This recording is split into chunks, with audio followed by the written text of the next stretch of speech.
Assalamualaikum warahmatullahi wabarakatuh. Perkenalkan, nama saya Anissa Ratmedia Putri. Di video ini saya akan menjelaskan secara singkat tentang mix faktor ANOVA berdasarkan panduan analisis pada software statistik GISP. Apa sih itu mix faktor ANOVA?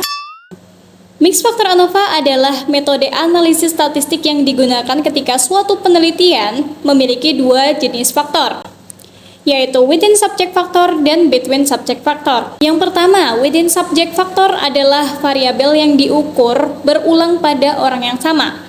Artinya, setiap partisipan mengalami beberapa kondisi yang berbeda. Sedangkan between subject factor adalah variabel yang membandingkan kelompok yang berbeda, sehingga setiap partisipan hanya berada dalam satu kelompok saja. Karena analisis ini menggabungkan dua jenis faktor, maka bisa dinamakan mixed design atau mixed factor ANOVA. Untuk memahami konsep ini, buku GISP memberikan contoh penelitian tentang kecepatan angka beban atau velocity. Dalam penelitian tersebut terdapat dua faktor.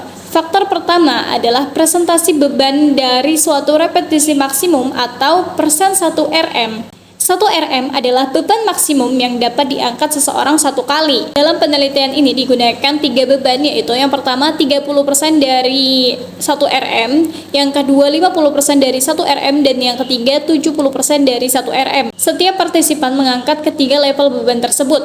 Oleh karena itu, variabel persen 1 Rm termasuk within subject factor karena pengukuran dilakukan berulang pada orang yang sama. Faktor kedua adalah jenis grip atau cara memegang barbel, yang terdiri dari reverse grip dan traditional grip. Setiap partisipan hanya menggunakan satu jenis grip. Oleh karena itu, variabel grip termasuk between subject factor karena membandingkan kelompok yang berbeda. Variabel yang diukur dalam penelitian ini adalah kecepatan angkatan beban atau velocity, sehingga velocity merupakan variabel dependent. Dengan desain penelitian ini, mix faktor ANOVA digunakan untuk menjawab beberapa pertanyaan penelitian. Yang pertama, apakah besar beban mempengaruhi kecepatan angkatan? Yang kedua, apakah jenis grip mempengaruhi kecepatan angkatan?